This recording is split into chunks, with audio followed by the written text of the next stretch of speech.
ओम गुरु सत्ताय नमः। सभी को प्रणाम। गृहस्थ जीवन एक तपोवन है। किस प्रकार है इसे गुरुदेव ने अपने जीवन में उतार कर दिखाया है। गृहस्थ देव संस्कृत का केंद्र है। संस्कृत के विविध पहलू, विभिन्न आयाम इसी केंद्र के सहारे प्रकट और विकसित होते हैं। सामान्य क्रम में गृहस्थ जीवन का जो खाचा ढांचा दिखाई देता है, उसमें यह बात भले ही आपको अच्छी न लगे, परंतु यदि अपनी संस्कृति की मर्यादा अनुरूप इसे अपनाया जाए तो फिर यही तपोवन साकार होता है।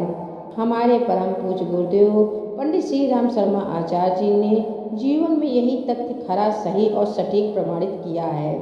गृहस्थ के संयमित, मर्यादित एवं आदर्श निष्ठ आचरण के द्वारा उन्होंने सही मायने में घर को, परिवार को एक तपोवन स्वरूप प्रदान किया है।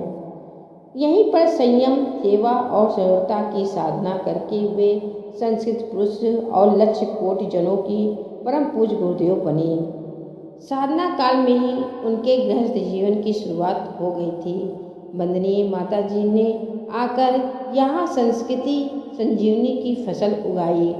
गृहस्थ संस्कारों की पौधशाला ही तो है, जहाँ परिवार के सभी सदस्यों को उनकी स्त्री के अनुरूप संस्कार मिलते हैं। प्यार, सुधार के संस्कार पूर्ण वातावरण में यहाँ परिवार के सभी स्वजन सुसंस्कृत बनते हैं।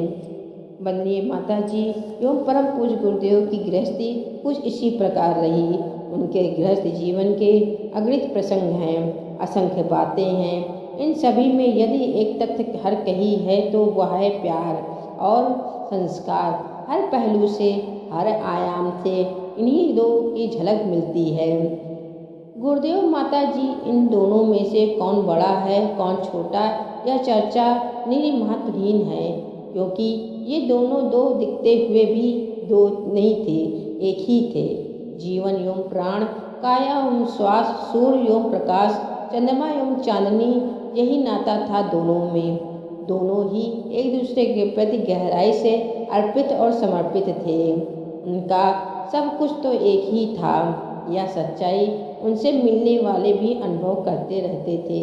न जाने कितने प्रसंग हैं जब परिजनों ने पाया कि जो पहले वंदनीय माता जी ने कहा वही बाद में परम पूज्य गुरुदेव ने बताया, अथवा जो पहले गुरुदेव ने कहा वही बात वंदनीय माता जी ने बताया। यह अभेद एकत्व मात्र आध्यात्मिक एवं अतीन्द्रिय प्रसंगों द्वारा सीमित असीमित है। सामान्य जीवन क्रम में, रोजमर्रा के कामों में इनकी उतनी ही झलक मिलती थी। दोनों की नित्य एकता, परस्पर एवं अविराम सहचर्य हर कहीं झलकता दिखता है। मथुरा के जीवन काल में वंदनीय माता जी पत्र पढ़कर सुनती थी। परम पूज्य गुरुदेव जवाब लिखते थे।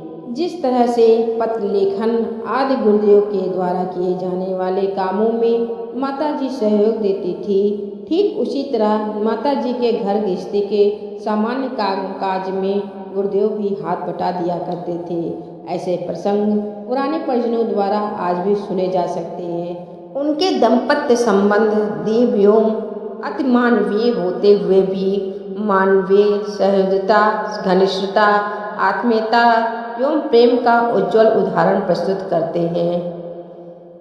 जहाँ तक परिवार की बात है तो उन दोनों ने कभी भी अपने परिवार को अपनी संतानों तक ही सीमित नहीं माना। हालांकि अपनी संतानों को उन्होंने अच्छी शिक्षा दिलाई, उत्तम उत्कृष्ट संस्कार दिए, अपनी वसीयत एवं विरासत के रूप में उन्हें उज्जवल प्रेरणाएं एवं आदर्श निष्ठा सौंपी। पर उनके मन में परिवार के स्वजनों के प्रति जो कर्तव्य भाव था, उसकी परिधि अपनी संतानों से कहीं अधिक विशाल एवं विराट थी। गुरुदेव माता जी का अपना सबसे छोटा परिवार अखंड ज्योति परिवार था। सही मायने में इसे ही उनके गृहस्थ जीवन की शुरुआत कहें तो उचित होगा, क्योंकि अखंड ज्योति पत्रिका एवं अपने हस्तलिखित पत्रों के माध्यम से वे अपने बच्चों को शिक्षा एवं संस्कार देने में ही लगे रहते थे। उनके द्वारा विनिर्मित गृहस्थ का तपोवन इसी व्यापार दायरे में फैला था। इस अखंड ज्योति परिवार में बात शिक्षा एवं संस्कार तक ही सीमित न थी, प्यार, दुलार, अपनत्व, ममता, झिड़की, फटकार और मनुहार सभी कुछ इसमें शामिल था। बच्चों पर माँ बाप का अधिकार होता है तो बच्चे भी माँ बाप पर अपना पूरा अधिकार जताते हैं। मथुरा के दिनों का एक प्रसंग उन दिनों से जुड़े एक भजन बड़े चाव से सुनते थे। उनके अनुसार एक दिन वे देर रात तकरीबन 12 बजे अखंड ज्योति संस्थान पहुँचे। सब लोग सो चुके थे। दरवाज़ा खटखटाने पर वंदनीय माता जी ने दरवाज़ा खोला। बड़े प्यार एवं अपनत्व से उन्हें अंदर बैठाया। घर परिवार निजी जीवन का थोड़ी चर्चा के बाद भोजन का उपक्रम हुआ। माता जी ने पराठे बनाए और उन्होंने खाए।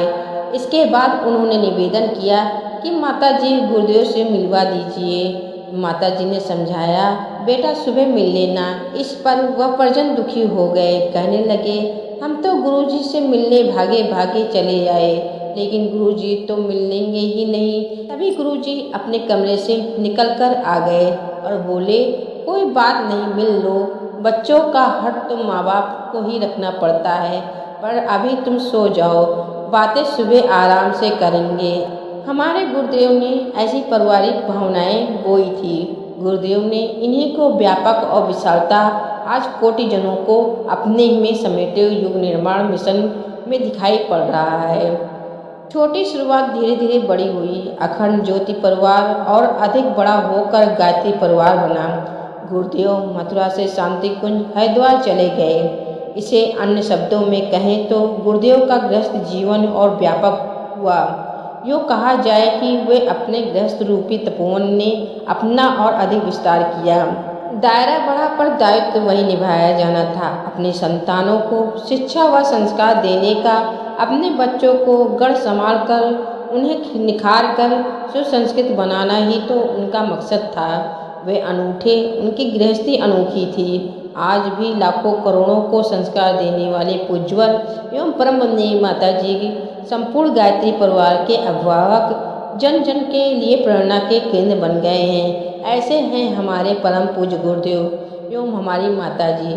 जय वंदनीय माता जी, जय माँ गायत्री।